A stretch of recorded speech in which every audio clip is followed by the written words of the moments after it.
Get started. My name is Neil Safir. I'm the current director of the Center for Latin American and Caribbean Studies. I say current director because I'm about to introduce the previous director who's going to introduce our speaker today. But I just wanted to say first and foremost how excited we are to have Dr. Fletcher with us today, given the fact that the theme and topic of what he's going to be discussing with us today relates to many things that we are concerned about in CLACS specifically, and I think in the Watson more generally. The climate, the scale of analysis that we utilize to think about complex issues. In this case, we're going to be talking about small island developing states. So understanding that depending on the size of the unit, there are particular kinds of issues and challenges that we face, and also the question of geography. Has always been something that we are interested in thinking about in terms of Latin America and the Caribbean, the connections and distinctions between that. And then finally, question of justice and the social dimensions of how it is that we look at and think about and address these kinds of questions. So just to say that this talk really ticks a lot of boxes of the kinds of things and complex questions that we're interested in examining. And with that, I turn things over to Patsy Lewis, who is a long-time colleague and friend of Dr. Fletcher, and who's going to introduce him to us. Patsy.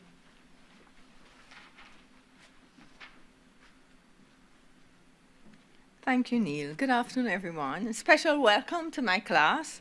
I hope all 20 of you are here. Hi. It's my pleasure to introduce Dr. James Fletcher. We were talking about how long we've known each other. We first met as PhD students at Cambridge University, and over 30 years ago, I was wondering if I could just fib a little and say maybe 20, but no, it's 20 plus, well over 30 years ago. And it's really my pleasure to have him here, and thanks to CLACS and, Neil Safir and Maria and Eliza for facilitating his visit here this year. James Fletcher was a minister of the Public Service, Information, Broadcasting, Sustainable Development, Energy, Science, and Technology in Saint Lucia from 2011 to 2016. Under his leadership, the Caribbean's 1.5 to Stay Alive climate change civil society campaign was developed. In addition to leading the Caribbean's delegation to COP21 negotiations on the Paris Agreement, he was also a member of a small group of ministers chosen by the COP president to help achieve consensus on the various elements of the Paris Agreement. In recognition of his work at COP21, James Fletcher was highlighted in Profiles of Paris as one of the people who played an important role in creating the Paris Agreement. During his tenure as a minister, James Fletcher led an aggressive modernization of the energy sector with new investments in renewable energy, the establishment of a new multi-sector utility regulator, and the enactment of new energy legislation. He commissioned modern information technology centers in several underserved communities around St. Lucia and started a program for free island-wide Wi-Fi. Dr. Fletcher initiated major water redevelopment projects in the south and east coasts and the desilting of the island's major reservoir. He developed a 311 call center to provide the public with quicker and easier access to the public service, and established an employee assistance program to provide free confidential counseling for public officers. Dr. Fletcher is the author of the book Governing in a Small Caribbean Island State. He authored the chapter, The Fight for Small Island Developing States, in the Cambridge University Press publication, Negotiating the Paris Agreement, The Insider Stories. and he edited and produced Where is the Justice? An anthology of Caribbean youth perspectives on the climate crisis. He also wrote the Regional Strategic Action Plan for Governance and Building Climate Resilience in the Water Sector in the Caribbean. In 2019, Dr. Fletcher was selected by the United Kingdom's Chevening Scholarship Program as one of 35 global change makers. He currently manages his own consulting firm, Soloricon. Okay. In 2020, he launched a Caribbean Climate Justice Project, which is an initiative aimed at increasing civil society awareness of the impacts of climate change and ensuring that there are appropriate responses at the national, regional, and international levels to issues of climate justice and just transitions. Dr. Fletcher is currently the chairman of the executive board of the Caribbean Center for Renewable Energy and Energy Efficiency. He holds a BSc in biochemistry with honors from the University of Ottawa and a PhD in crop physiology from the University of Cambridge. I can think of no better suited person to talk about the challenges that small island developing states face from climate change than Dr. Fletcher. Thank you.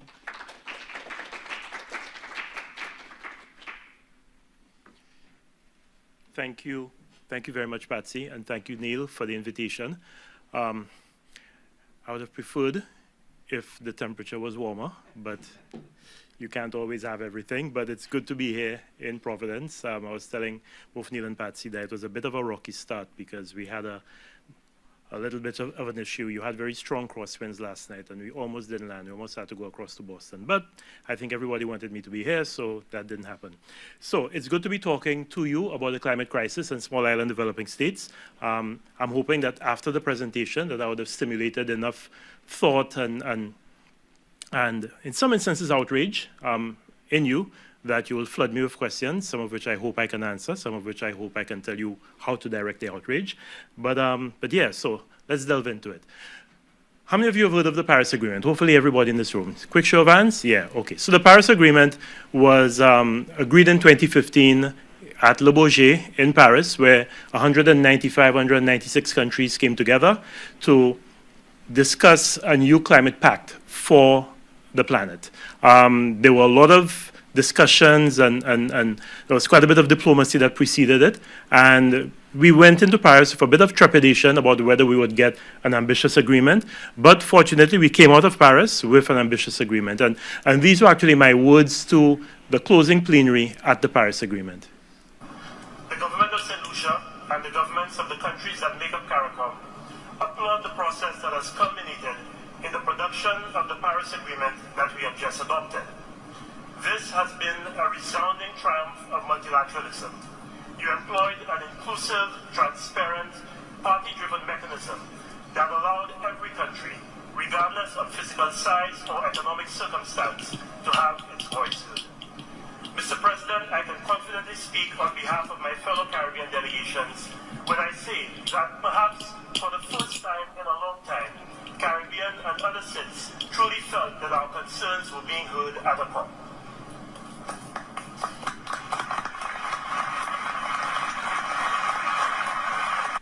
So this is how we felt coming out of Paris, that, you know, very often those negotiations are dominated by the large countries. They're the ones, although they have just the same vote as the smaller countries, but they exert an undue amount of influence, and they are able to guide the direction in which the negotiations go.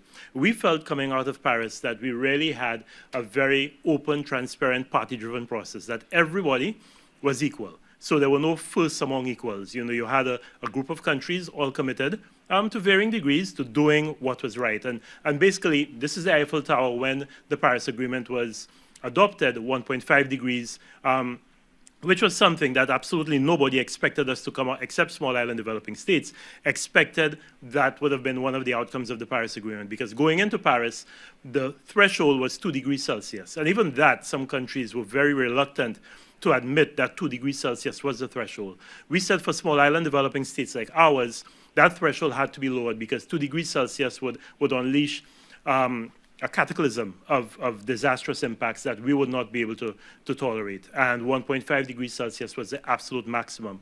Now, that's not to say that we're safe at 1.5 degrees Celsius, but at anything above 1.5 degrees Celsius is a major problem. So this is actually the Washington Post at the beginning of the talks for the Paris Agreement. And this was written by Chris Mooney, who covers climate and environmental issues for the Washington Post. And he was basically referring to the small island developing states, saying that these countries are the moral center of the climate debate. Will they be left behind? So basically identifying that small island developing states are really the ones that are the front line of this existential battle with the climate crisis. Will their voices finally be heard? And there were some things that aligned going into Paris. So there was momentum for an ambitious agreement. And you had countries that ordinarily would have been adversaries, would have not been on the same page, coming together and saying, okay, you know what? We can't have a repeat of Copenhagen, which we had, I think, in 2009. We can't have that disaster. We really must have an ambitious Paris Agreement to ensure that we can save this planet from what we see coming up ahead. Young people like you were really the wind beneath our sails. So our Caribbean young people were engaged. They supported us all the way. They were a big part of this 1.5 to Stay Alive campaign.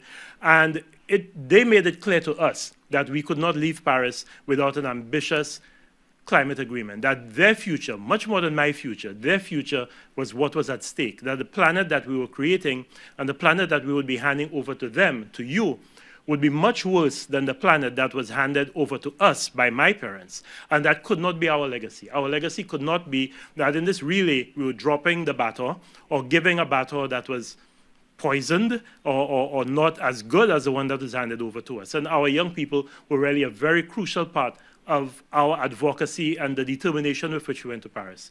But there were other things that lined up. Our artists supported our work. This is Aaron Silk from Jamaica, the brother of Garnet Silk. Some of you may or may not know, depending on where your musical tastes lie, and Menendez from Belize. And we brought them to Paris, and the Caribbean booth at Le Bourget was the booth with the most vibes. You know, there was always music happening, people always coming around to see what we were doing and to listen to the music. So there was a whole vibe around the Caribbean, about the Caribbean and small island developing states, which helped because, you know, it can't always be boring technical stuff about gigatons of greenhouse gases. If you want to cause people to rally to your cause, you have to balance the technical, the stuff that makes your eyes glaze, with what they can relate to. And our artists really helped us do that. Civil society was mobilized and supported our cause. So this was actually a sit-in by Greenpeace in the main negotiating hall, and it was really heartening to see everybody there talking about 1.5 to stay alive, 1.5, we need climate finance, loss and damage, all of the things that resonated with us. Civil society was saying that and saying that repeatedly at the conference venue, but also outside of the conference venue. We use the international media to tell our story to the world. So almost every day I have to be giving interviews to BBC, Associated Press, everyone, to try to get them to understand what was at stake and to carry our point of view in the media releases that went out. And that was very critically important. And then, interestingly, towards the middle, because the Conference of the Parties, the negotiations that form the discussions every year on climate change are 2 weeks long. So the first week is the week when the technical negotiators get together. And the second week is when the ministers and ambassadors come in and they now start trying to hone in on the elements of text that, you know, the wording, the wordsmithing that takes place, whether it should be shall or should, which is actually an interesting story. The whole Paris Agreement almost unraveled over shall and should.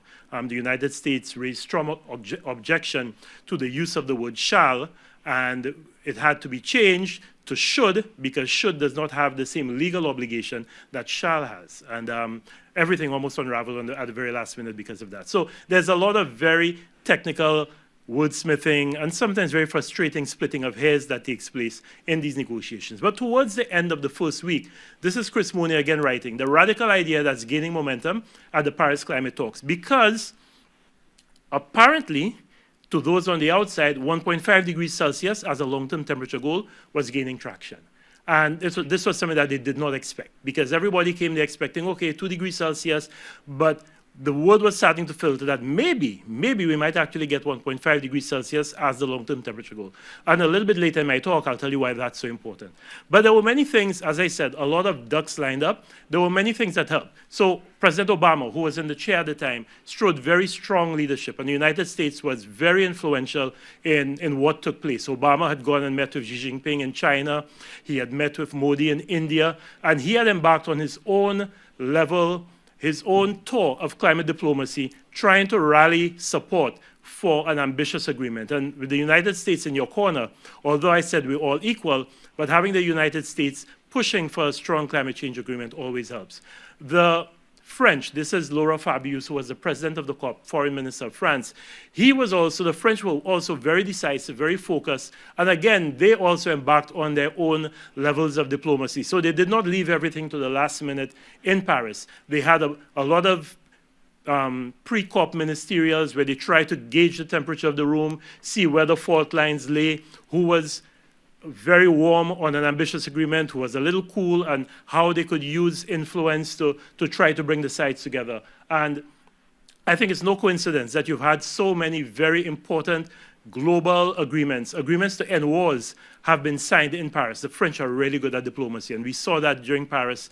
There's a rumor, for example, that towards the end, on the very last day, or the penultimate day, Nicaragua was holding back. And Nicaragua, there was something in the agreement that Nicaragua did not agree with, and a call had to be made to the Pope, so the Pope could call the president of Nicaragua and try to get them to and those are some of the negotiations that take place. I mean, I have an interesting story that I don't really have time to tell here about the Australians and some of the things that we had to do to get the Australians on board when they appeared to renege on an agreement that they'd made with us. So I kind of had to call the Sydney Morning Herald and do an interview with the Sydney Morning Herald to tell them what the Australians and Saint Lucia had agreed to. So that kind of backed Australia into a corner when it showed up on the front page of one of their important dailies, and they then had to say, yes, yeah, we have agreed to support 1.5. So negotiations are not always finalized in the plenary hall. Very often, as you've heard, I'm sure, countless times, it's what happens in the corridors. It's what happens over coffee. That's where you get parties coming together. But the French were very decisive. Ban Ki-moon at the time, who was Secretary General, was very sympathetic to the concerns of small island developing states, and that definitely helped. Pope Francis had put out this Laudato Si, which was really his encyclical on the kind of world we should be living in. And even if you're not Catholic, but the Pope does have a very powerful influence in some countries in Europe, certainly in Latin America, and him joining this fight as an advocate for climate justice really did help us generate that momentum. Our negotiators, although they're small island developing state negotiators, we can't afford to have large numbers of people flying all over the world going to COP. So our negotiators are always much smaller than everybody else's, even when you pool all of our negotiators together. But as usual, they punch above their weight. I mean, there are some people in there who are absolutely incredible. They don't sleep during the COP, so they do 48-hour shifts. They catch a nap on a sofa somewhere, on a chair somewhere, or even standing up, whilst the large countries can cycle their negotiators. Our negotiators are there, and they always really do yeoman work for small island developing states. So at the end, this was the headline: how a 1.5 degree target overcame the odds at COP21. This really took everyone by surprise. Nobody thought that the Paris Agreement would have had reference to 1.5 degrees Celsius. So we left Paris, those of us who were there, left Paris hopeful that we had an international agreement and a global commitment to fight climate change. We said, yes, finally we have the instrument that will allow us to take the battle to the people who are causing the climate crisis, but also an acknowledgement from the large countries that we will do something about this. After 2 intense weeks in this beautiful city of Paris, of which unfortunately I've seen very little, I can return home to the citizens of my country and the Caribbean and reassure them that the world cares about them.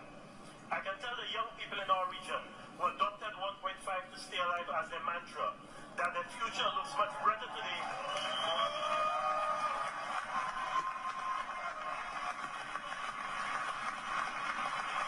Their future looks much brighter today than it did 2 weeks ago.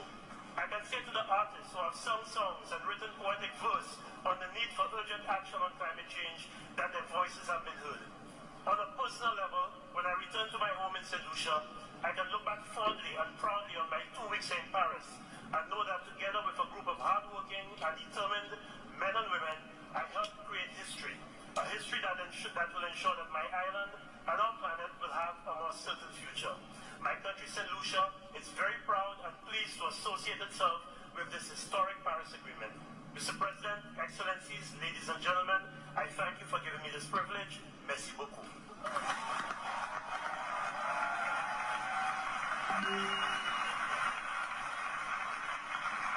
Merci beaucoup, James, et merci pour le bon travail que tu as fait. Et si tu dois rentrer vite à Saint Lucie, reviens à Paris rapidement. So this is how we left Paris. This is how we left Paris on December the 13th, or might have been the 12th, 2015, optimistic that, yes, we have a Paris Agreement and we will be able to fight climate change. Unfortunately, I cannot tell you that that feeling of elation has persisted, that we felt that there has been the type of fidelity to that Paris Agreement that we were expecting, and that people have genuinely done what they promised that they would do. In fact, if you were to ask many people who work in that space, they will tell you that that space has been littered with many broken promises. The Intergovernmental Panel on Climate Change that puts out these reports periodically has shown us that greenhouse gas levels are the highest that we have ever seen, and that's going back 800,000 years. That's how high greenhouse gas emissions are. And that human influence has warmed the climate at a rate that is unprecedented in at least the last 2,000 years. So that's the timeline we're dealing with. We're not really dealing with the last century, the last 200 years. We're talking about unprecedented warming, unprecedented emissions of greenhouse gases.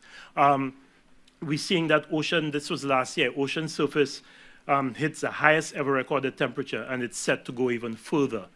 That land and sea surface temperatures are hotter than ever before. And these are all headlines from last year, 2023. The temperatures in Greenland haven't been this warm in at least 1,000 years. And that Greenland's ice was melting at a rate scientists thought would be our worst case scenario in 2070. So it means that we're almost 50 years ahead of schedule for what our worst case scenario, warming. And the scary thing is that at the two poles, the North Pole and the South Pole, the warming is taking place much faster and at a higher pace than it is for the rest of the planet. So the two places that are most fragile and where melting ice would have the biggest impact on low-lying countries and small island developing states, that's where we're seeing some of the warmest temperatures and the quickest increases. The impact of rising sea levels is being underestimated, scientists warn. And again, that's something that many of us, particularly those of us who are trained scientists, have always said, because our planet is not a static system. It's a living organism. And if you have, take your body, for example, if you have a persistent temperature, a persistent fever, persistent high temperature, persistent fever, at some point, other organs in your body are going to start being affected. So your liver, your kidney, your heart, your lungs will start being affected because of that fever. And it's the same thing with our planet. As the temperatures increase and remain persistently high, then there are feedback mechanisms that cause a lot of our ecosystems to now become very fragile, that as you start melting away the white ice at the poles, then you start exposing the darker permafrost, then that absorbs sunlight much better than the white snow, which was reflecting the sunlight. So the warming increases, and then you get acceleration of warming. So all of these things are causing a cascading effect, which are working to our detriment. And that's why I believe we've been underestimating the level of sea level rise that's taking place. Our oceans are getting more acidic, and there's a very simple reason for this. As we produce more carbon dioxide, the carbon dioxide is absorbed by our oceans. We always think of our forests, our trees, as the #1 sink for carbon dioxide, because we've all learned in biology that carbon dioxide is converted by plants into starch for a process called photosynthesis. But our oceans also absorb carbon dioxide. And the more carbon dioxide they absorb, and we're in a university, so I can do a small course of Chemistry 101, carbon dioxide mixing with H2O causes carbonic acid to be formed, more hydrogen ions. So your oceans become more acidic. And as your oceans become more acidic, that has very detrimental impacts on marine life. So we're finding that in the Pacific, Dungeness crabs are having difficulty forming shells because as the ocean waters become more acidic, it's more difficult for shellfish to form shells. Now, if you're like me, I'm pescatarian, I don't eat meat, I only eat fish, then my food security is now being threatened because it means that my major source of protein is diminishing. But even quite apart from that, I mean, in all of these countries, particularly in the small island developing states, their fishery is a major source of economic activity. So if that fishery is now being impacted because of ocean acidification, then that's a problem. Now, when I've given this talk in the past, I've said to my audience that when you have an ocean that is acidic, you cannot do like you do if you have acid reflux or you have a slightly acidic stomach. What do? You take Tums or something else to neutralize the acid in your stomach. You cannot do that with the ocean. That's what I used to say up until day before yesterday. I'll tell you why that has changed in a while, but it's still very ominous. So yes, so our oceans are becoming more acidic. Morocco, and the next few slides will just really go, there are a litany of the climate hotspots and the records that we're seeing being broken all over the world. So Morocco hit a temperature of 50 degrees Celsius for the first time. I want you to try to imagine what 50 degrees Celsius feels like. 50 degrees Celsius. That is scary hot. That is the kind of heat that you cannot survive in, that you cannot function in. You know, that Morocco saw that last year. Canadian wildfires, and I'm not sure whether here, but I know in New York you had the impact, you had it here also, of the Canadian wildfires and how that impacted your lives. So imagine that, and right now I think there's some serious wildfires going on in Texas, some of the worst that they've seen in a very long time. That many of those are as a consequence of climate change because you have drier conditions, hotter conditions, which make it really ripe for wildfires to take place. We saw what happened in Hawaii, the Maui wildfires that devastated that area, again, as a result of heat. Freddie was a cyclone that lasted for a month in Mozambique, Malawi, and Madagascar. Can you imagine a cyclone sticking around for a month? In the Bahamas, Hurricane Dorian, when it hit the Bahamas a few years ago, hovered around that country for 3 or 4 days. That's what we're seeing now because these conditions are almost the perfect soup for these hurricanes to form and to strengthen and to exist in. China, heaviest rains in 140 years, killing at least 27 missing. Phoenix, a heat wave that lasted an entire month, a 30-day heat wave. Greece faced its longest heat wave on record. All of that was last year. Wildfires in the EU devastated an area that was 41% of its natural space. And Otis was the one that, for me, was as bad as all of these are, Otis was the one that was really frightening. Otis hit Acapulco last year.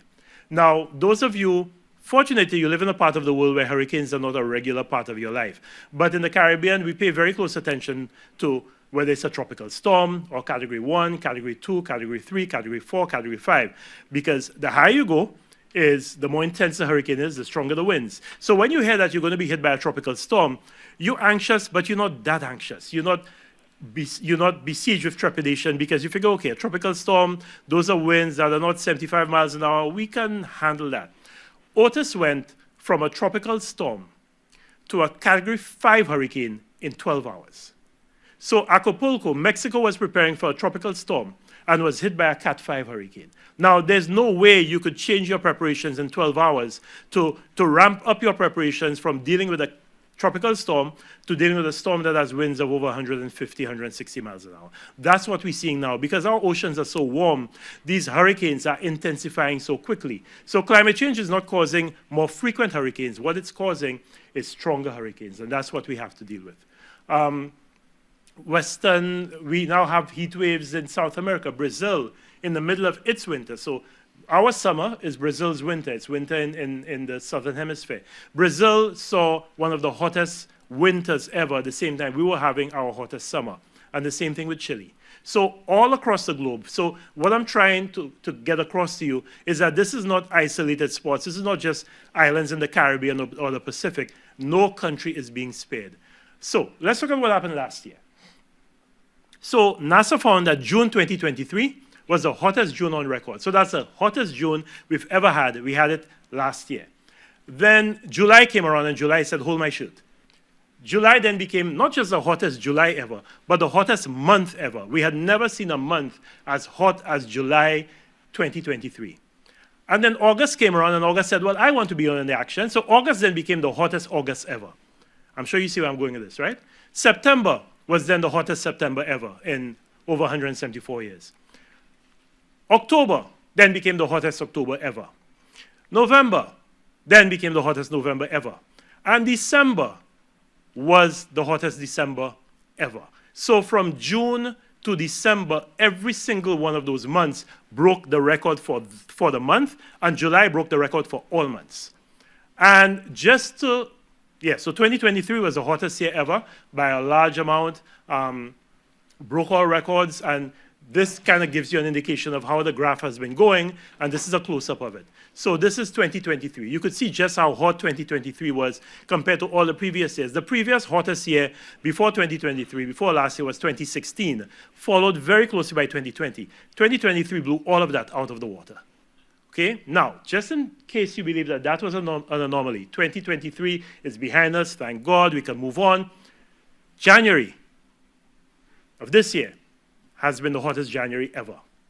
February of this year has started breaking all sorts of records again, and February is the hottest month, hottest February ever. So going back to June to February, every single month has broken the record for that month. And this year we've seen that monitoring stations all across the world, South Africa, Saudi Arabia, Thailand, Indonesia, Kazakhstan, Colombia, North Korea, the Maldives, Belize, have all registered monthly heat records.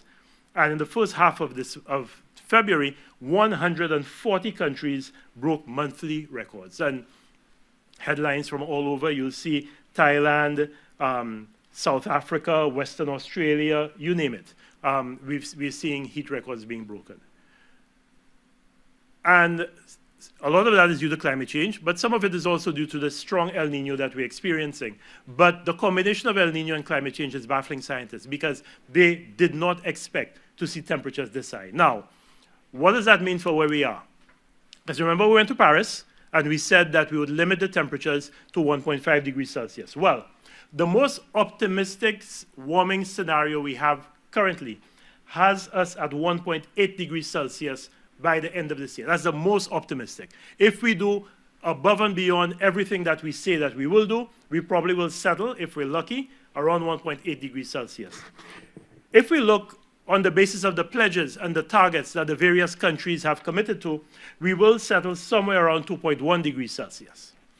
If we have to go on just the targets, so forget their pledges, but let's look at what they've set in record as their targets for 2030, we will be somewhere around 2.4 degrees Celsius. But if we go on the basis of what they're doing, so forget what they've pledged, what they've said, just on the basis of what they're doing, we will settle somewhere between 2.7 and 3.6 degrees Celsius by the end of this century.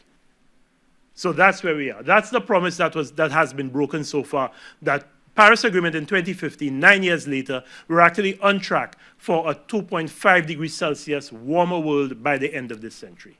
Now, remember I said to you about terms and taking in terms? This is something I saw just yesterday when I thought that I was closing out this lecture and saying, okay, shut down, I won't do any more work on this. Then I see this. Scientists resort to once unthinkable solutions to cool the planet. So one of the things they're thinking of, and in Israel, there's a startup that has done this. They are testing a system to send a plane very high up into our atmosphere and disperse a cloud of tiny reflective particles about 60,000 feet in altitude to reflect sunlight away from the Earth to cool the atmosphere in a concept known as solar radiation management. So I don't know whether you know this, but anytime there's a volcanic eruption, a major volcanic eruption, that has a cooling effect on the planet because that cloud of volcanic ash, it actually causes the sunlight to be reflected back up. So this is based on that principle. So what they want to do is to send aircraft up into the high atmosphere and just flood it with these particles that will reflect. But there is something, and that last sentence would be, for me, and I hope for you, the cause of concern. They would not disclose the composition of the proprietary particles. So whatever they're going to drop up there is proprietary. They won't tell you what it is. But if you're going to drop something up there, then I need to know whether that's going to affect me, whether it's going to come back down to Earth and what it's going to do, whether it's going to affect the ozone layer. So this is one of the engineered solutions they're looking at. Another solution that they're looking at, and they're looking at this in Australia, is they wanted to basically send a spray of a briny mixture of a high pressure mixture into the atmosphere, hoping that that will cause the clouds to get brighter and larger. And again, that will have a cooling effect on our atmosphere. So, you know, it's almost like we're running out of ideas. We don't know what to do. So let's just try anything now. When the thing that really will work is reducing on emissions of greenhouse gases. That's the thing that will cause the planet to not warm as quickly as it is. Nobody wants to take that bull by the horn. So everybody's looking for other things. And this is my thumb solution. In Massachusetts, not too far away from here, researchers at Woodhull Oceanographic Institute have decided to pour 6,000 gallons of a liquid solution of sodium hydroxide, which basically is Tums, which basically is Diavol or Malox or all these other things that we put into our system when we have an acid stomach, to see whether that now is going to combine with the carbon dioxide and form a bicarbonate that's going to sit on the ocean floor to reduce the ocean acidification. So I can no longer say in my talks that we can't take our ocean is not like our stomach, we can't just take a whole set of Tums, because that apparently is what they want to do. They want to put some large Tums into the ocean to see whether that's going to cause a negation. Even the White House has weighed in on this and said that while the technologies offer the possibility of cooling the planet, they also carry unknown risks, such as depleting the protective ozone layer, harming marine life, damaging crops, or altering rainfall patterns. But that's the level of desperation that our scientists have found themselves in. Now, for all small island developing states, this climate crisis will have devastating consequences. And this is a very beautiful village on the east coast of my country called Dennery, which, as you can see, just picture this. Sea level rise, what that will do. The coast for all small island developing states is our jugular. It's really where the most important arteries and veins run. It's where all of our economic infrastructure is located. It's where most of our social infrastructure, including that church that you see there, that's right on the waterfront. So anything that approaches a 1 meter or 2 meter sea level rise will cause devastating consequences. Now, my country is mountainous, so there is some inland retreat that can take place. But think of a country like Kiribati, or the Marshall Islands, or the Bahamas, or the Cayman Islands, where they flat, Barbados. A 1.5 or 2 meter sea level rise will cause devastation of the entire country. That's why Fiji is looking at, can we buy land in another country to relocate our people? Because we will be climate refugees. If things continue at this rate, there will be nowhere left for us to go. The impacts are diverse and grave. Climate change will impact everything for small island developing states, low-lying countries, but everywhere else. Sea level rise, more frequent flooding, longer droughts. We're already seeing that in my country and throughout the Caribbean. Stronger storms, water insecurity. You know, we used to have a drought once every 5, 10, 15 years. We have a drought in the Caribbean every year. Food insecurity. As your availability of water diminishes, as your temperatures become hotter, and as your sea levels rise and your soils become more saline because the salt water is creeping in, then your soils become less productive. And also adverse health impacts, because you have vectors that are now migrating because conditions are becoming more favorable for them. So the impacts of climate change, there isn't a sector that is not impacted by climate change, not one you could think of. So our countries in the Caribbean are in a continuous cycle of repair and recovery. No sooner have we dealt with one event than we have to deal with another. And it's not just a storm or a hurricane, it's flooding, it's crop failure, it's everything. And just look at the impact that hurricanes have had on the Caribbean. And you could see how even sometimes when we are referred to as being middle-income countries or high middle-income countries, a hurricane can pass and over the space of 24 hours reduce a high middle-income country or a high-income country to nothing. So, for example, when Hurricane Gilbert, of which many reggae songs were made in Jamaica, passed through Jamaica, it caused damage equivalent to 365% of that country's GDP. So it means that over 3 times the entire productive output of that country over the course of a year was wiped out in less than 24 hours. Same thing with Grenada. When Hurricane Ivan passed, 203% of its GDP was obliterated in 24 hours. Dominica had to deal with Tropical Storm Erica in 2015, caused damage of 90% of its GDP. And 2 years later, Hurricane Maria, and 226. And that's where, I'd said to you that when the tropical storm is passing, we feel a little good that it's not going to be too bad. Well, Tropical Storm Maria caused damage that was almost equivalent to all of Dominica's GDP in 24 hours. And we've seen the same thing in Saint Lucia with Tropical Storm Debbie, I think, in 1994. So not even with a tropical storm are you spared. And this just gives you some indication of what, at the varying temperature levels, how the impacts increase, how the cost of those impacts and the cost of responding to those impacts increase. I will leave a copy of this slide, so don't make frantic notes. You don't have to copy everything or take pictures. Patsy will have a copy so she can distribute to all of you. A copy of the presentation, sorry, not the slide. So, and this is Professor Michael Taylor of the University of the West Indies Mona campus, and his team has done some extensive work on all the impacts of 2.5 degrees Celsius warming, which is where we seem to be heading, what that will have on the Caribbean. And we talked about over 200 days excessively warm. So that's what, two-thirds of more than half of the year in the Caribbean being excessively warm. Reduction of precipitation between 15 and 25% over the course. That's scary, particularly for countries that depend on rainfall for agriculture.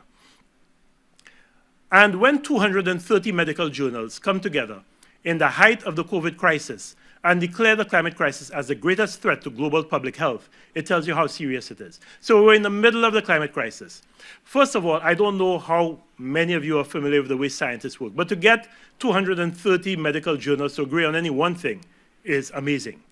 Scientists like to disagree because everybody's looking at things from their different viewpoints. I can afford to say that because my background is science, so I don't think I'll offend too many scientists with this. But 230 medical journals got together in the middle of COVID and declared the climate crisis as the greatest threat to global public health.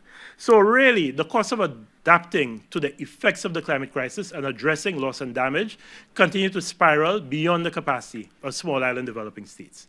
In 2009, in Copenhagen, developed countries pledged $100 billion annually to fight climate change.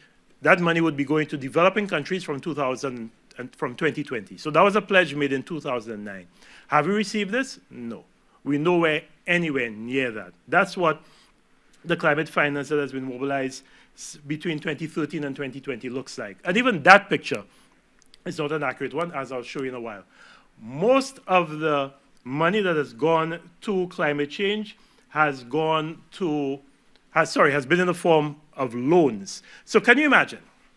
My easiest analogy is that someone passes and they take a baseball bat and they break both of your legs at the kneecap, break your legs. And then they say to you, well, the crutches that you will need for your recovery, I can lend them to you, but you have to pay me for them. So you now have to go to the bank, and the surgery you'll have to pay for. I'll give you a loan for the surgery, and I'll also give you a loan for the crutches and the cast that you will use in your recovery. That's really what is happening, because the countries that have caused the climate crisis are saying to the countries that are the victims of the climate crisis, well, we can give you the money to adapt to it, but you have to lend it from us. You have to borrow it from us, sorry. We will lend it to you.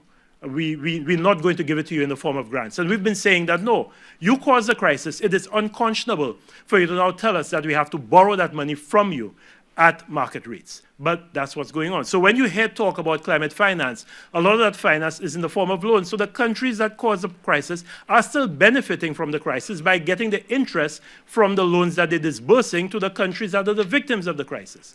And then a lot of the money is being given for mitigation. But in the Caribbean's case, mitigation, which means reducing emissions of greenhouse gases, is not important because we are not major emitters of greenhouse gases. Adaptation is what's more important to us. We need money to adapt to the impacts of climate change. When most of the money is going towards mitigation, that's only helping the countries that are major greenhouse gas emitters. That is the industrialized countries. And then even Oxfam has found that many of the rich countries are being dishonest and misleading in how they are accounting for their climate finance. So they're blending money that they're already giving in other areas, a lot of their overseas finance, and they're calling it climate finance to the point where they may be overestimating by as much as 225% the climate finance that they claim to be giving out. And for small island developing states, the 388 projects that have been disbursed to them over 40 states is roughly totaling $2.1 billion. That's a drop in the bucket for reasons you'll see now. The adaptation costs in developing countries, so the cost to developing countries of adapting to climate change are currently in the range of $160 to $340 billion a year. And that will increase to between $365 to $500 billion in 2050. So the money that's being given is nowhere near the needs of those countries. And then when you add loss and damage refers to those impacts of climate change that are irreversible. So for example, if you have sea level rise and you lose major parts of your coastline, so where you used to go to the beach and bathe, that area is now underwater, you can't adapt to that. If you have ocean acidification that has caused your oceans to become so acidic that your fisheries catch is no longer there, that your colorful coral reefs that tourists visit the Caribbean so they can go diving in the hope that they'll find Nemo, that's not there. These reefs are now dead. How do you adapt to that? You can't adapt to that. And that's where loss and damage comes in, because loss and damage refers to the extreme weather events like hurricanes, but also the slow onset impacts like sea level rise and ocean acidification to which you cannot adapt. Those costs are already in the range of $400 billion annually. So that's in addition to the adaptation money. So you could see that the ask for small island developing states and developing countries is currently somewhere in the vicinity of $600 to $700 billion annually. $700 billion. Remember, the pledge was for $100 billion a year. Right now, that ask is somewhere in the vicinity of $700 billion. And we're not even at the $100 billion mark. And the longer you delay to give that money is the more those needs spiral out of control. At COP28, a lot of talk was made and people were happy that we finally had a loss and damage fund for vulnerable countries. This is something we've been fighting for decades. We finally got it last year in Dubai. And even more beating of chests and elation over the fact that $700 billion was pledged by some of the major countries that were there. The $700 million as an immediate put into this. That $700 million is less than 0.2% of what the countries need on an annual basis. Yeah? So yes, $700 million sounds like a lot, but when you have a country that its entire economy is being devastated by a hurricane, its water courses are drying up, it's becoming so hot that the farmers can't go out to work, construction workers are at risk, the sea level rise is damaging major economic infrastructure, that's no money. Meanwhile, in the G20, what's happening? Well, global greenhouse gases, global carbon emissions from fossil fuels reached their highest level in 2023. So where we should be peaking and going down, we're still increasing. The world's carbon emitters, we know who they are. They're continuing to emit. So the United States, European Union countries, Japan, China, they are still the major emitters. The big oil companies are the ones that are causing the problem. None of these companies reside in small island developing states. They all reside in G20 countries. And just for comparison, to show you how much of a victim the Caribbean is, these are the emissions of Caribbean countries to the global inventory of greenhouse gases on a yearly basis. So Trinidad and Tobago, which is an oil producer, an oil and gas producer in the Caribbean, it produces less than 0.2% of global greenhouse gases. So the entire Caribbean as a whole produces less than 0.2% of greenhouse gases. But who is at the front line of the battle? We are. And the fossil fuel companies, since the beginning of the Ukraine war, have profited to the tune of over $250 billion. And that the big five fossil fuel companies paid their shareholders last year alone $111 billion in dividends. $111 billion in dividends, yet we are rejoicing over $700 million that was given as pledges to small island developing states. And the IMF, fossil fuels are being subsidized at a rate of $13 million a minute. I mean, not even Messi and Mbappe and LeBron James and these guys with the massive salaries that they make can come anywhere near to that kind of salary. Subsidies surged to a record $7 trillion last year, and that the G20 has poured in more than $1 trillion into fossil fuel subsidies despite their pledges. So going back to the broken promises. But there's also another sinister thing that's happening. The Conference of the Parties, the COPs, where the negotiators come together to discuss climate change, they've now been infiltrated by fossil fuel lobbyists. So last year in Dubai, at the COP, there were 2,465 fossil fuel lobbyists. Now, why would fossil fuel lobbyists attend or be allowed to attend climate change negotiations? That's equivalent to having arms dealers, so the people who produce the major supplies of arms, come to peace talks. That's what we're doing. So there must be broken promises because the whole system is rigged. It's not fair. And I'm saying this as a negotiator. I still have confidence in our negotiating process and in our negotiators, but I'm sorry it is not delivering what we expect as quickly as we need it to, and that's where the problem lies. And there's diminishing confidence in the ability of the COPs to deliver the urgent transformational changes that are needed. And the last 4 COPs, every time there has been quite a bit of anguish over what the agreement, what the final text has said. Yes, we've made progress, but it is slow, incremental progress. So time is running out. What can we do? Well, first of all, we're approaching a tipping point. I think that's very clear. How can we and how should we respond? We have to sharpen the focus on climate justice. This is now a justice issue. This is a human rights issue. This is an issue where people who are being victimized twice. They're the ones who are being impacted, and nothing is happening. We just keep being strung along. So we have to sharpen the focus on climate justice. In fact, 2 years ago, at the Commonwealth People's Forum in Kigali, in Rwanda, I was part of a group of advocates who asked for the establishment of a World Environmental Court to deal with climate justice. We can't have these decisions being discussed in the International Criminal Court. Although that's the only place for it, I think the urgency of these issues and how quickly they must be responded to calls for a new judicial apparatus to deal with them. In 2022, I think it was, the UN declared a healthy environment a human right. So if the UN has declared a healthy environment to be a human right, and you have countries and companies that are imperiling your chances of experiencing or living in a healthy environment, then they clearly are violating your human rights. And that is why we're saying that this is a climate justice issue. And the International Court of Justice has been asked to advise states on climate duties and whether there is a legal responsibility that countries have to dealing with their obligations under the Paris Agreement. So really what has been asked of, this is the preamble to what is before the International Court of Justice right now, the ICJ, is 1, what are the obligations of states under international law to ensure the protection of the climate system and other parts of the environment from anthropogenic emissions, and anthropogenic emissions, of course, refer to emissions that are caused by humankind, by the man-made emissions, of greenhouse gases for states and for present and future generations. So that's one of the issues they've been asked to deliberate on.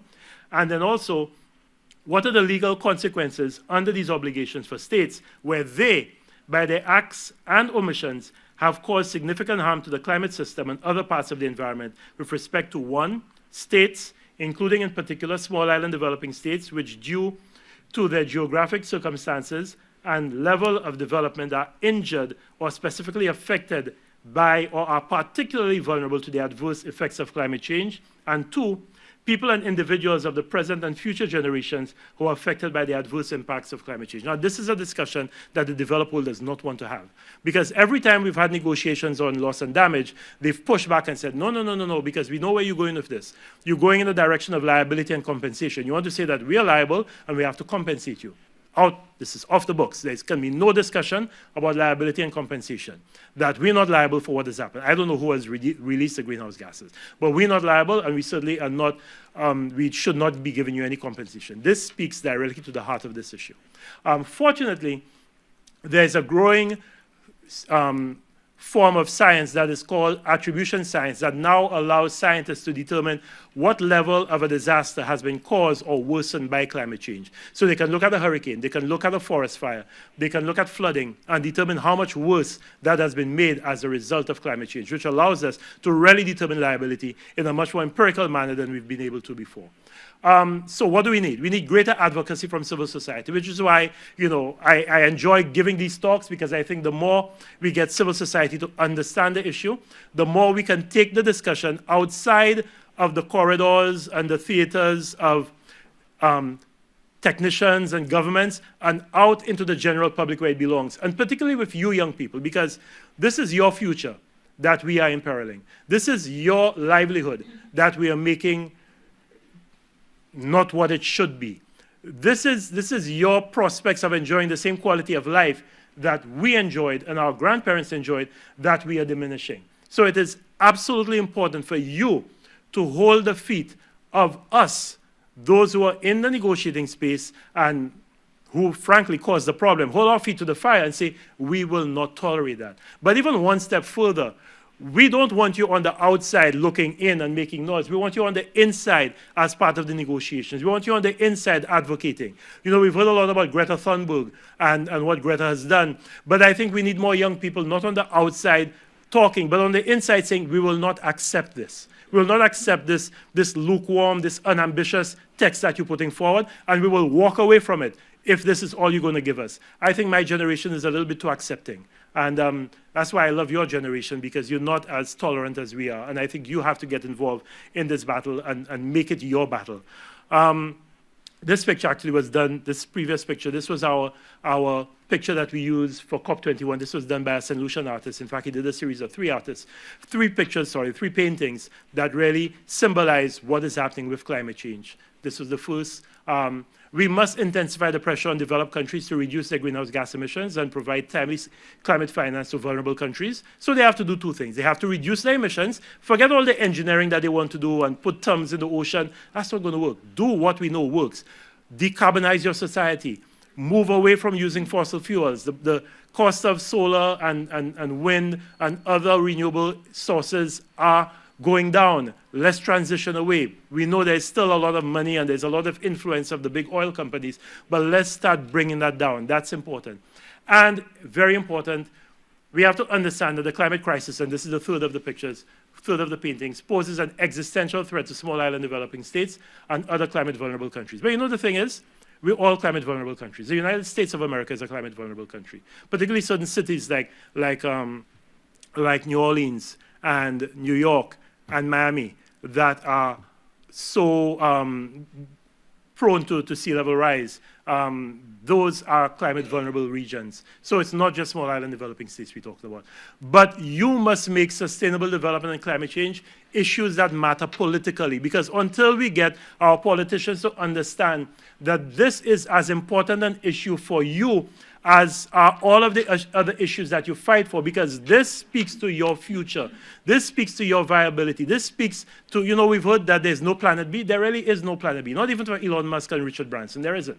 They can't, with all of the spaceships that they're building, they can't go live there. None of us can go live anywhere but on this planet. So we have to make sustainable development and climate change issues that matter politically. When you speak to your representatives or the people who want to represent you at all levels, you must find out from them what positions they are taking on climate change and sustainable development and how that will impact your future.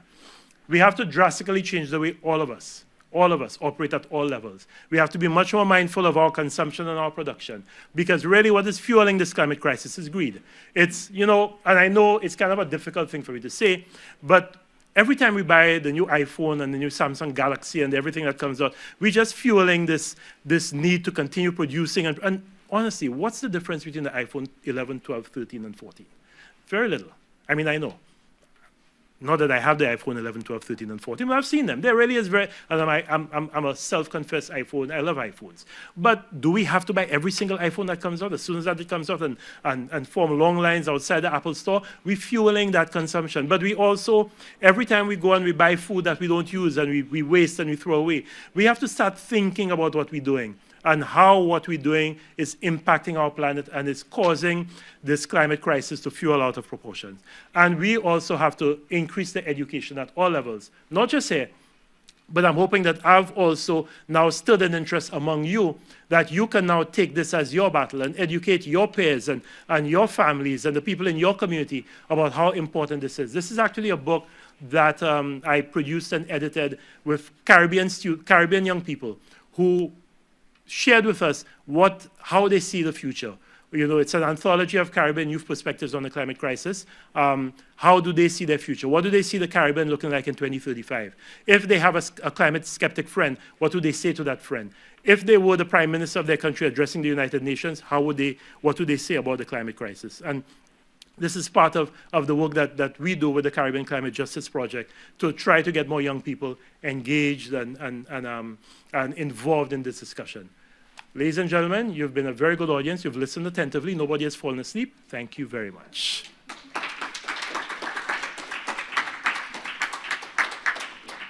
And this is what Saint Lucia looks like, by the way. So any of you who have, anytime you want to travel to Saint Lucia, this is not on your agenda, I'm sure, for none of you.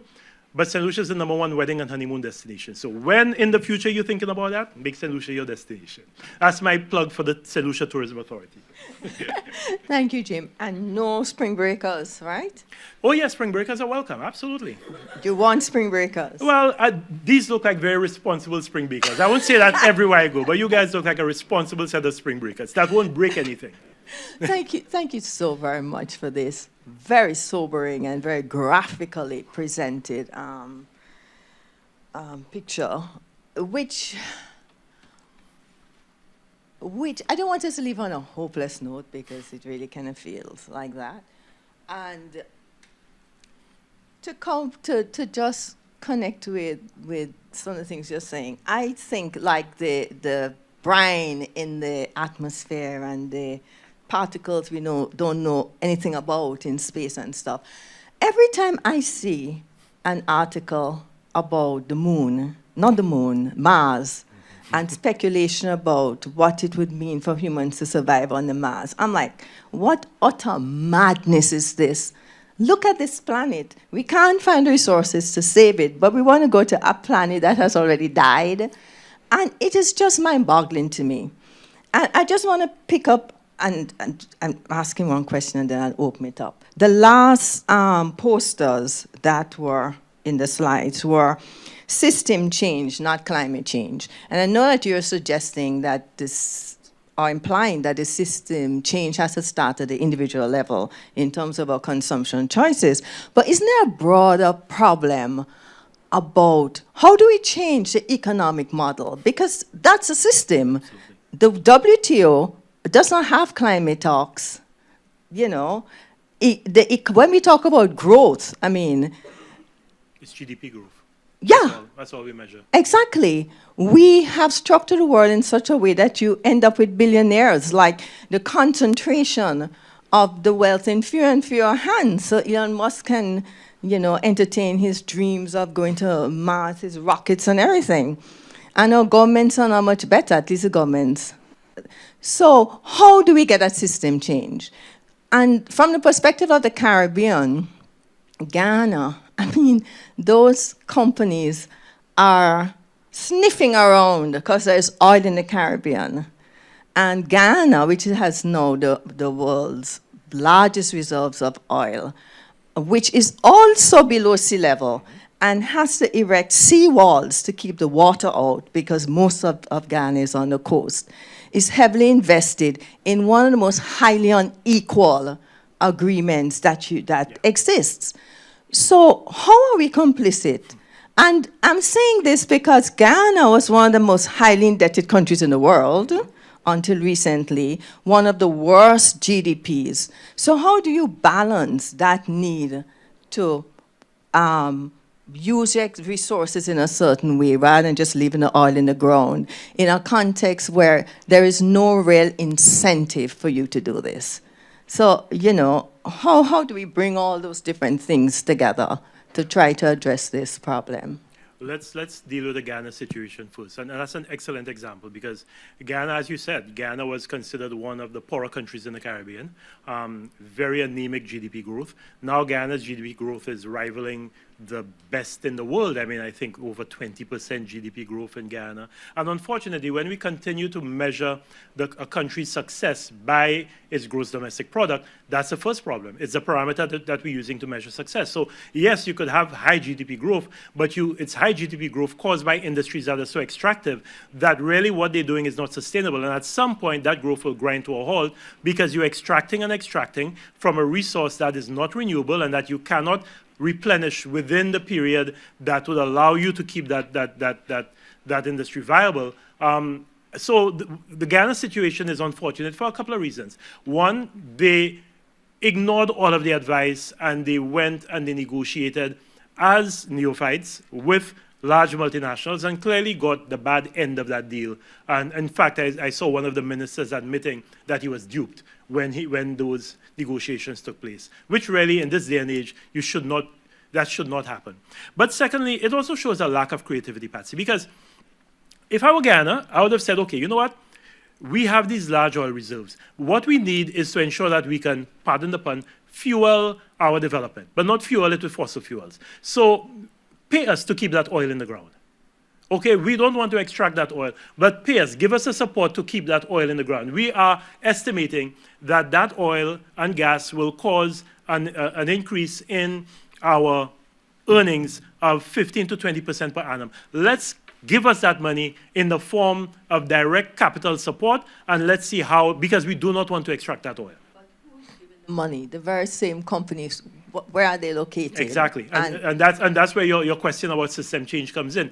And I believe the only way you get the system to change is by the people who are part of the system causing it to change. You know, most of you are too young to remember this, but the tobacco companies refuse to admit that tobacco smoking caused cancer or caused any problems whatsoever. They push back. They hire the most highly paid lobbyists and the best paid lobbyists to push back against this argument.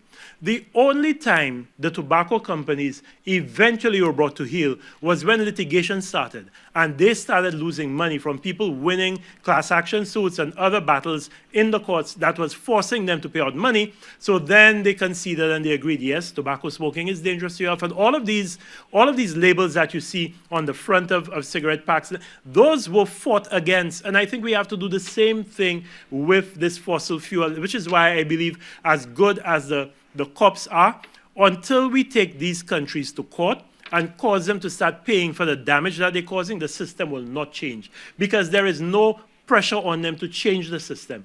They know that once a year, and only once a year, we all gather in some part of the world, Kazakhstan or Poland or Emirates or somewhere, for 2 weeks to discuss climate change. So the entire gaze of the world is focused on that country for 2 weeks. And yes, all of the media are there, but then after that, it's business as usual. So all they have to do is ride this storm out, and particularly if they're now going to infiltrate those talks with their lobbyists to make sure that the language that comes out of the text is not too damaging. So we're not talking about a phase out of fossil fuels, which is what we've been clamoring for the longest while. We're talking about a transition, a gradual, we nuancing the language. That's what they're being paid to do. So it's only when civil society says enough is enough. This thing, because the people who control the levers of power will never do anything to imperil their own economic fortunes. I think that's how you change the system, by causing people to understand that these people are playing with your future, that at some point the air will not be safe for you to breathe, as you saw last year because of forest fires that are being fueled by climate change, that you will have to deal with more flooding, more hurricanes, more unconscionably hot temperatures. How do you deal with that? So when we get up and we take them to court, but we also say that we will not elect people who are proponents of this problem, of the cause of this problem, then I think you will see that system changing. Because the people who hold the levers of power will never change it voluntarily. They won't. I'll open up to questions, comments. You can introduce yourself. Thank you, Professor Lewis. My name's Alex. I'm currently a senior at Brown. And one question I just had was that, one theme I saw throughout your presentation was that, political change is, a really big mechanism to, create, hold these people accountable and create, climate justice. But my question is, how do we actually cause this political change to happen when most of the politicians on the ballot don't care either way? And it's especially since one individual vote isn't going to change things, how do we collectively as a group actually cause this political change in countries like the US? Right. Excellent question. I think two ways. One, you're never too young to start a political career. And I think you have to look at that as a possibility, because change it's much easier to change from within than to change from without. But I think also coming together as a group. Margaret Mead said that never doubt that a small group of committed citizens can change the world. Indeed, it's the only thing that ever has. And I firmly believe that a small group can mushroom into a larger and larger group. So the only thing politicians listen to is the numbers of people who put pressure on them. If you only do it, if you're the one pest that keeps writing them letters, yeah, they'll easily shunt you off. But if your entire class does it, and your class now gets other classes to do it, they, first of all, that nuisance becomes a bigger nuisance, but they also know that you have influence. And the last thing they want is for your group to now evolve into a larger and larger lobbying group that they have to deal with. So I believe the way you deal with it is twofold. First of all, by educating and getting more people involved, but also don't let the politicians be 90-year-old people who are making decisions on your behalf. I'm nothing against a 90-year-old, but I mean, you need people like you getting into politics, because for the 90-year-old, they don't really care about climate change. By the time these things are really exploding in their faces, they will be past. Now, I say to people, especially in the Caribbean, that climate change is an equal opportunity destroyer, because it's not so much a case here. But in the Caribbean, all of our cemeteries are located near the shore, because that's where we have sand. So it's a lot easier to dig the sand. So all of our cemeteries are near the coast. So I've said to those people, the older people in the Caribbean, don't think that because you will not be around by the turn of this century that you won't be impacted, because your bones, instead of resting in peace, will be swimming in peace or sinking in peace, because climate change and sea level rise will take your gravesites away. So it's an equal opportunity destroyer. But sorry for the digression. It's two ways. Get involved and get more people involved. Thank you, Dr. Fletcher, for your lecture. My name is Arissa, and I'm a junior here at Brown. So I know you mentioned within your lecture that one of our priorities should be getting developing countries into court and putting them on trial. Developed countries. Yeah, developed countries. I'm curious to know, has there ever been a moment where they have been on trial, or if not developed countries, specific corporations like the oil companies that you were mentioning, for example? Is it feasible for this to happen, or is there any conflicts? Because you also mentioned that some of them do lie and go through other obligations just to get out of giving money to developing countries. Well, I think this case, yes, sure. Sure.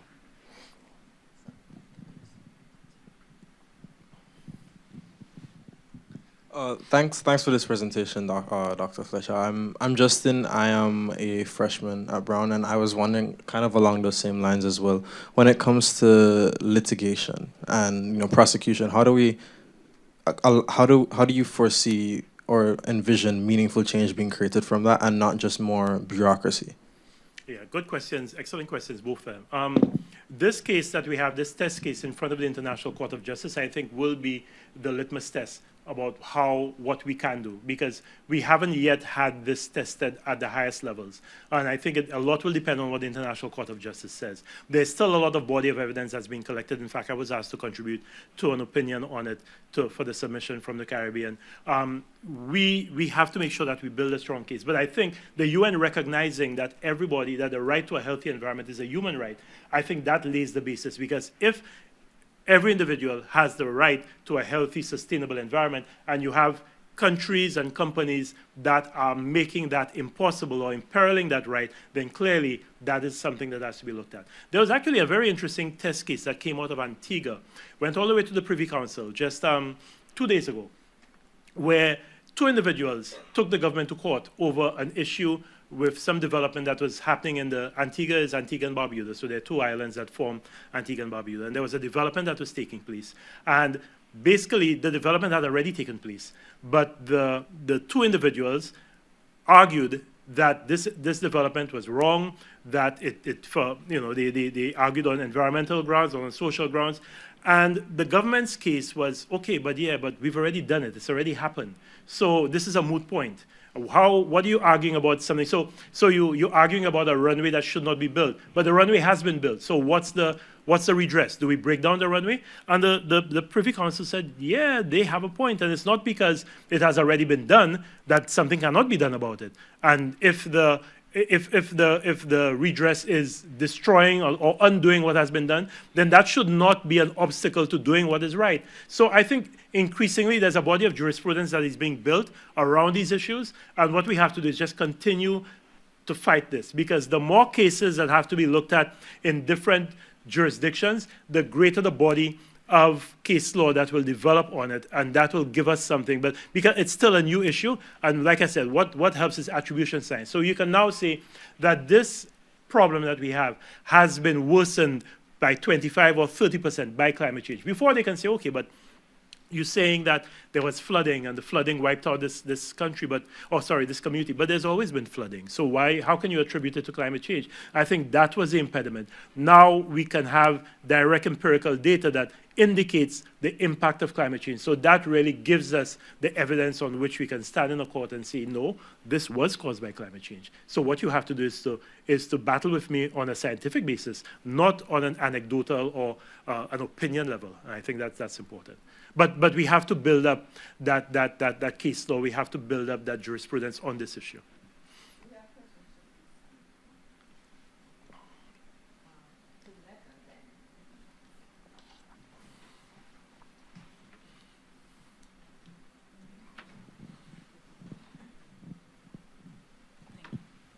Hi, Dr. Fletcher. Thank you so much for your talk. My name is Deja, and I'm a senior here. And I'm really interested in what you said about climate refugees, because I haven't heard anybody talk about that. I'm from the U.S. Virgin Islands, and my family had to leave after Hurricanes Maria and Irma in 2017. So we relocated, my immediate family, but a lot of people chose to stay and rebuild. And as far as I know, most people do that with their own resources. They're sort of like pick yourself up by your bootstraps. Yeah. But I'm wondering what sort of infrastructure is there to help people either relocate or rebuild after these natural disasters. Thank you. That's a living example of what we talk about when we speak of loss and damage. There's a community in Dominica called Petit Savan that after Tropical Storm Erica hit, the entire community was evacuated, and the government gave very strict instructions that there should be no rebuilding. People should not move back into that area. The government used its own resources. And that's why when I say that Caribbean countries are in this continuous cycle of repair and recovery, a lot is made of the debt that's being carried by many Caribbean countries, and they refer to as, they have high debt to GDP. Nobody really examines the cause of that debt. A lot of that debt is recovering from disasters like your country has had to, and so many other countries in the Caribbean have had to. Now, if the climate finance mechanism was working properly, what you would get is this would trigger money coming out from the Green Climate Fund, the Adaptation Fund, the Loss and Damage Fund, that would go directly to this issue, because that is a direct impact of climate change. I mean, Hurricane Irma and Hurricane Maria happened in a period where the Caribbean, that was 2017, where you had an unprecedented number of Cat 5 storms hitting the Caribbean. So that is something where the climate finance architecture is supposed to be able to allow us to deal with that. Unfortunately, it does not. So what you have is governments digging deeper and deeper into their pockets and using their own meager resources that really should be going to providing universal health care and proper education and proper social infrastructure and roads and everything else. That now has to go to recovering from the next hurricane and the next flooding and the next heavy winds that went through. Yeah. Hi, my name is Claire Jones. I work at the Brown Library. I was really interested when you talked about alliances between Caribbean nations and Pacific nations, when you talked about Kiribati and the Marshall Islands. So I was wondering, what does it look like to be negotiating and making these cross-international, global connections between different small islands across the whole world? The Small Island Alliance works very well. We negotiate on an umbrella called AOSIS, the Alliance of Small Island States. We've existed for quite some time, and that's really all of the small island states in the Caribbean, in the Pacific Ocean, the Indian Ocean, countries like the Seychelles. So all of us come together, and we negotiate under that alliance. That alliance holds really well, and we have common issues. So there really are no big problems there. There's a commonality of purpose, there's a commonality of challenges, and there's a commonality of thinking on what the response should be. Where the challenge lies is in the bigger umbrella under which we negotiate, which is G77 plus China. So within the UN negotiating theater, there is G77 plus China. Now, G77 started off as a group of non-aligned countries. It's now grown much larger than that. G77 includes China, it includes India, it also includes Saudi Arabia, it includes many of the countries that are part of the problem. So very often, now, if you can get consensus within G77 plus China, then you're 2/3 of the way in winning your battle, because that is the major grouping of developing, and some of them are developed countries. But this is being live streamed, so I have to be careful about what I say. But sometimes getting consensus among G77 plus China is one of the most difficult things. I will not say what I was going to say, but it's one of the most difficult things to get because you have such diverging agendas there.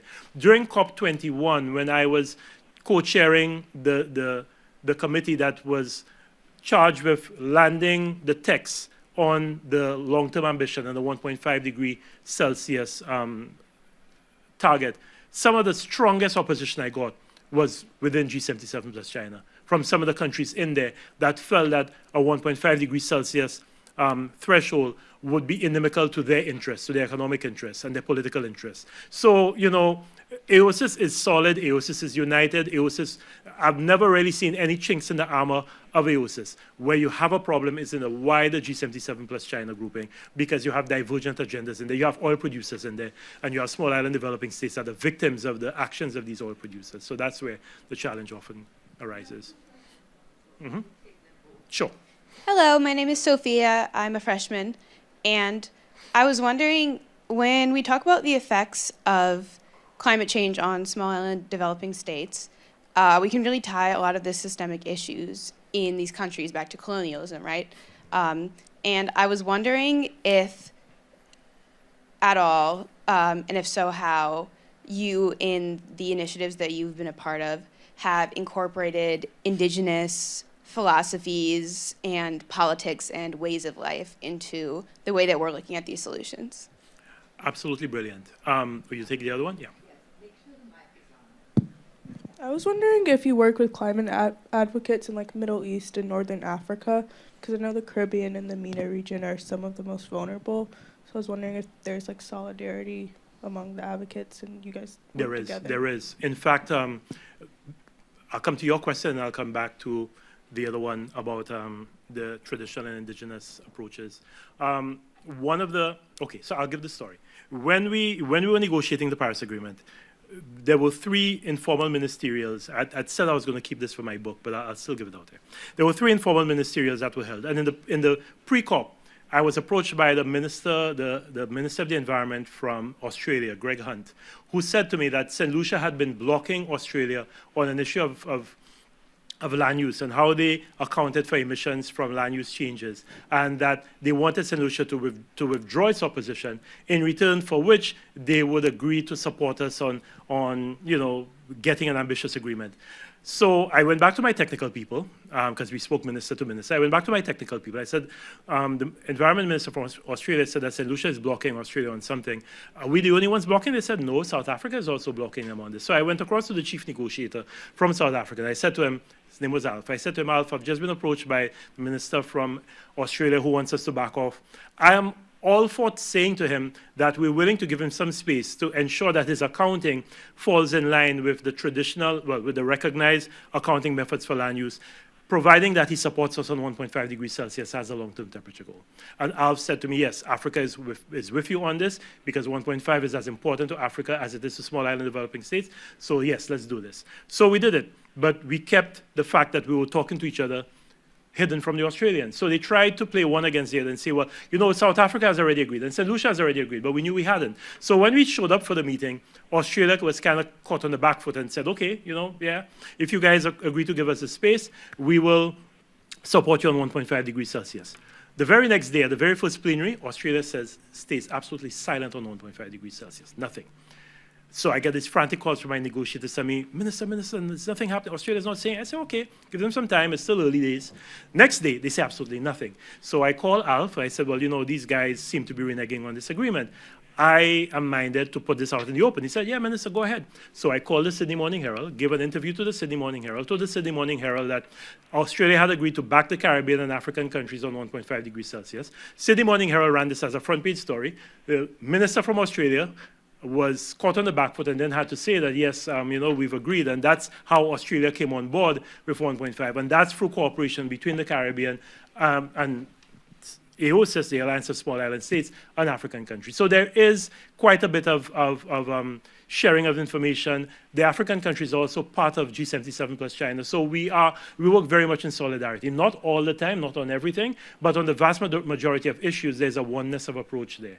But that's what you do in the climate change negotiations. And even sometimes you have to find, because one of the strongest allies we had in Paris was Canada, because Canada had just come on board with Trudeau, and Catherine McKenna was the new minister, and they wanted to show that they were progressive. So Canada was one of our biggest allies for an ambitious agreement. The European Union was also a big ally.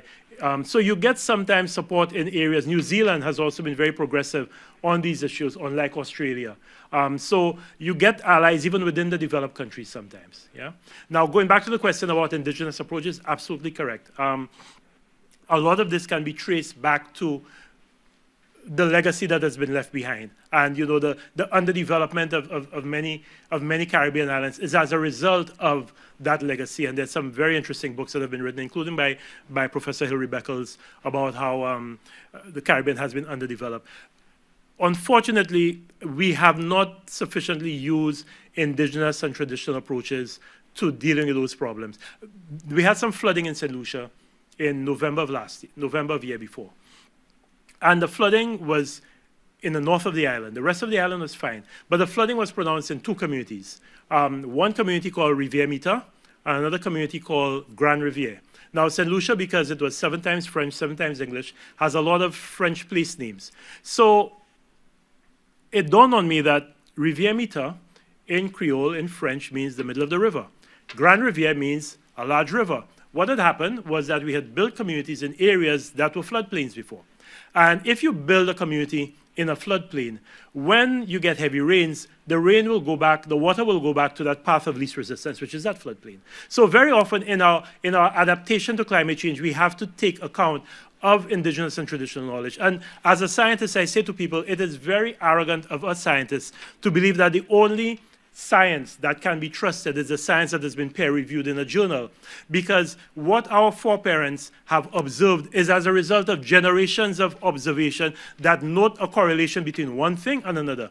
It may not have been put down in Nature or in Science or in some prestigious journal, but that is as a result of things that they've observed over generations. And we should not discount it just for the modern science that we believe is the only source of truth on this. So the indigenous and traditional knowledge is important. It is something that I think slowly is being accepted, but it has an absolute, because when we talk about nature-based solutions, for example, which is a big part of the response to climate change, nature-based solutions are really talking about indigenous and traditional solutions that we've known work. Yeah? One more.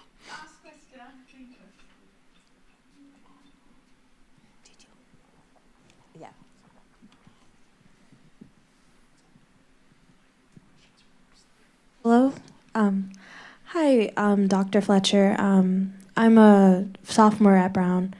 You touched on this a little bit about economic models, but I was very curious to know how we can start to hold these larger corporations accountable for their the effect on climate change, and also how we as the next generation can produce more sustainable economic models that will help mitigate the effects of climate change.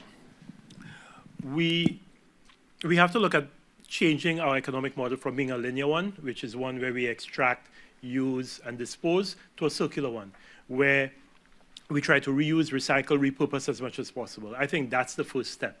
We can do it at the individual level, but we have to ensure that that is something that all of our countries move towards, a more circular economic model, because it's gaining traction, definitely. But I think the mistake many people make, particularly those who control the levers of economic power in our countries, is believing that the sustainable model is a more expensive model. That making that transition from a brown economy, which is one where it's extractive and it's oil and everything, to a green, blue economy is costly. It's not. In the long run, it's cheaper. In the long run, it saves jobs. In the long run, it improves the lives and health of people. And in the long run, it's just better for the planet. Clearly what we have now is not working. When you look at, there's a concept called Earth Overshoot Day, which is where every year they determine the exact day in the year when we would have used up all of the resources that the planet is capable of generating on a yearly basis. And Earth Overshoot Day is moving further and further away from the 31st of December because we are extracting more and more resources from our planet than we can. So really, if Earth Overshoot Day were to work properly, it should be on the 31st of December. It's like you have your budget, and you want to make sure that whatever you've budgeted to use for the year, that you absolutely spend the last bit of that money on the 31st of December. If you're really good, then hopefully you can even carry it over into the next year. But let's assume you've budgeted really well. But if you're spending your entire budget, your entire allowance by the 25th of August or by the 17th of July, then something is wrong. And that's what's happening now, because we are using up all of the resources that our planet is capable of producing in July or August of the year. So clearly, we have to look at this thing differently, and we have to push back against the argument that sustainable development is more costly, that sustainable development is more difficult. It is not. Sustainable development is less costly in the long run. It generates a whole set of new jobs. Yes, there's some level of retraining that must take place, but the thing is, you don't have to retrain you guys. Because, you're the ones who will form who are already forming the workforce, but will definitely form the workforce in 2, 3, 4 years' time. We just have to make sure that you enter the workforce with a totally different perspective to the one that I did and my parents did. And that is one that understands that we have to live in harmony with our planet. That the planet is not something that is there for us to use as we want, because we're humans. We are the most intelligent species, and we can do what we want. We can't. And you saw during COVID what happened when you took humans away from the ecosystem, how everything just came back to life. And that's the kind of dampening effect we're having on this planet right now. Now, I'm not advocating take humans away, but what I'm advocating is at least let's try to live in greater harmony with our environment. We're not doing that right now. It seems like an intelligent solution to me to take the humans away.